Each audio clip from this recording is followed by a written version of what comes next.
ketegangan antara Israel dan Iran kembali meningkat. Perdana Menteri Israel, Benjamin Netanyahu memperingatkan bahwa negaranya akan memberikan balasan yang lebih besar jika Iran kembali melancarkan serangan ke Tel Aviv. Pernyataan itu disampaikan di tengah situasi keamanan yang terus memanas, dengan kedua pihak saling melontarkan ancaman. Israel menegaskan siap mengambil langkah tegas apabila terjadi serangan lanjutan. Sementara dunia internasional terus mencermati perkembangan konflik yang berpotensi memicu eskalasi lebih luas di kawasan Timur Tengah. Ex-Menko Polhukam Mahfud MD curiga pada pelimpahan kasus ex-Jampitsus Febri Adriansyah dari Korps Tindak Pidana Korupsi Polri ke Kejaksaan Agung. Menurut Mahfud, mekanisme tersebut tidak dikenal dalam hukum acara pidana.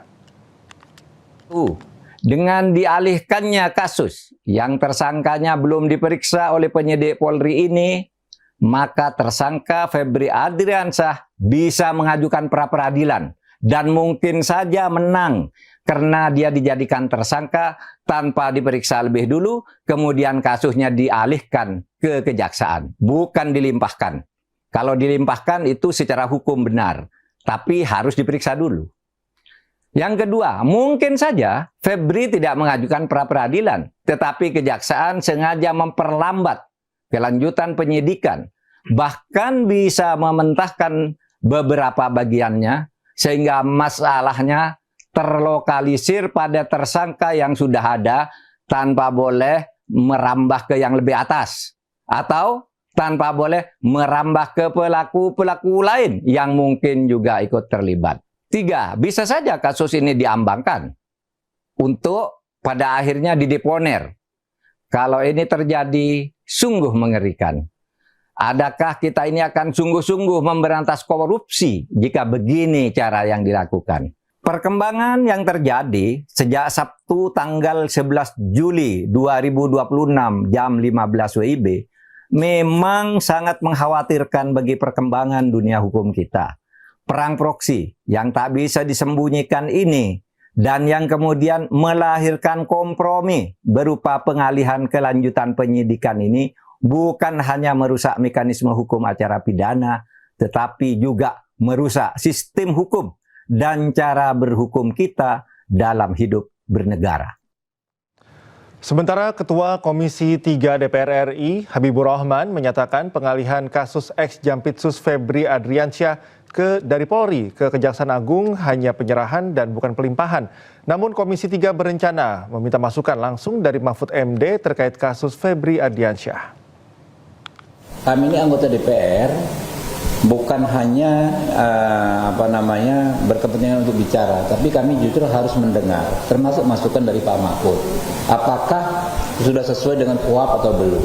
Ya, kalau menurut Pak Mahfud belum sesuai dengan KUHP, ya mungkin kami juga akan undang Pak Mahfud. Ya, kami akan dengar pendapat beliau, kan beliau profesor. Ya, kita tentu soal keilmuan harus banyak belajar dari beliau. Kalau menjadi masukan ya akan kami teruskan. Ya, jadi kita belum sampai kesimpulan juga, Pak. Memang itu bukan pelimpahan sebagaimana rangkaian hukum acara pidana dari penyidik ke penuntut.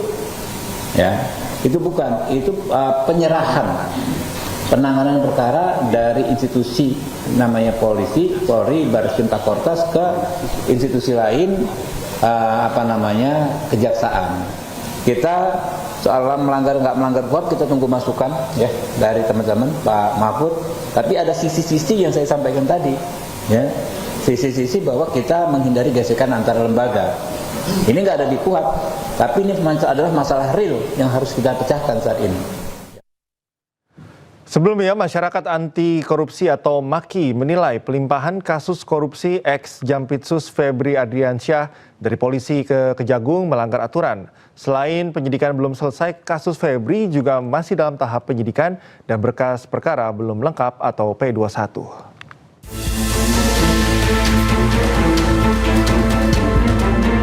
Setelah mengundurkan diri sebagai Jampitsus, polisi langsung menetapkan Febri Adriansyah sebagai tersangka korupsi dan tindak pidana pencucian uang. Polisi pun segera melimpahkan penanganan perkara ke Kejaksaan Agung. Koordinator Masyarakat Anti Korupsi atau MAKI Boyamin Saiman menilai pelimpahan perkara Febri ke Kejaksaan Agung melanggar banyak aturan. Pasalnya, pelimpahan perkara kepada Kejaksaan hanya bisa dilakukan saat penyidikan telah selesai dan berkas perkara telah lengkap atau P21. Berdasarkan Undang-Undang KPK, yang berhak melimpahkan dan mengambil alih itu hanya KPK.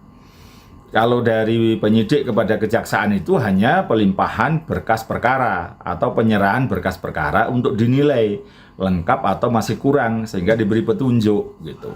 Nah, kalau lengkap dinyatakan lengkap maka diserahkan tersangka dan barang buktinya.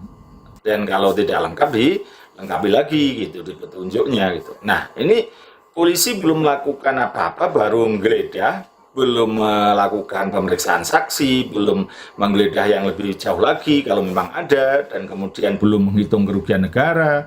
Tiba-tiba disuruh melakukan pelimpahan kepada kejaksaan. Ini betul-betul prematur, ini betul-betul dibunuh sebelum lahir bahkan gitu.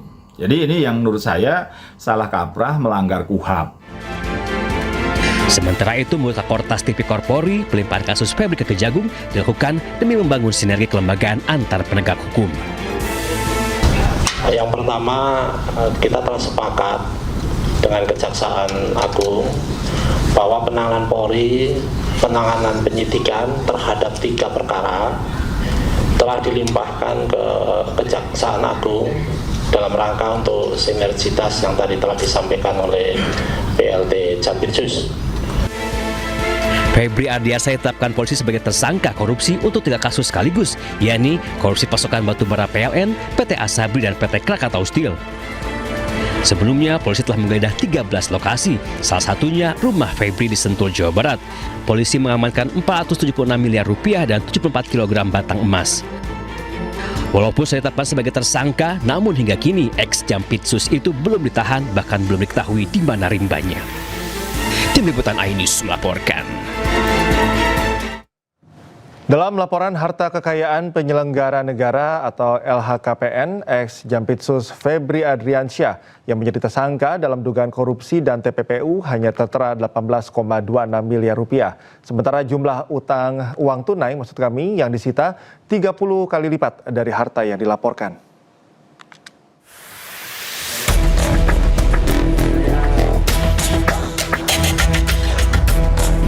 Setelah ex-Jampitsus Febri Adriansyah ditetapkan sebagai tersangka dugaan korupsi dan tindak pidana pencucian uang, laporan harta kekayaannya sebagai penyelenggara negara turut disorot.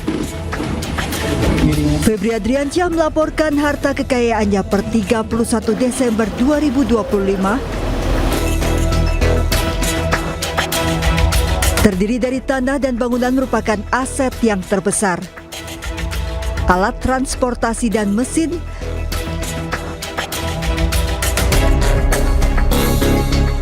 harta bergerak lainnya,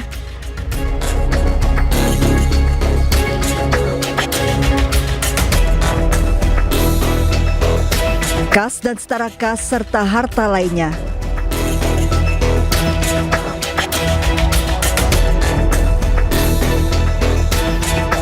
Namun tercantum Febri tidak punya utang sehingga total harta yang dilaporkannya hanya 18,26 miliar rupiah. Dari jumlah LHKPN ini terdapat kesenjangan dengan temuan barang bukti fantastis, uang tunai dan emas batangan yang disita Kortas Tipikor Polri sejumlah 543,2 miliar rupiah dan 74 kg emas batangan. Dengan uang tunai yang disita saja jumlahnya 30 kali lipat dari harta yang dilaporkan, belum termasuk emas batangan. Meski Febri menyebut barang bukti yang disita ada pemiliknya. Sementara dalam konferensi pers di Kejaksaan Agung sebelum mengundurkan diri, Febri mengakui rumah di Sentul yang digeledah merupakan rumah pribadinya. Namun ternyata rumah ini tidak terdaftar dalam LHKPN. Yang kedua tentang rumah Sentul, ya, itu memang rumah pribadi Jampitsus yang sudah sejak lama. Itu bisa dilihat bagaimana proses kepemilikan sejak awal.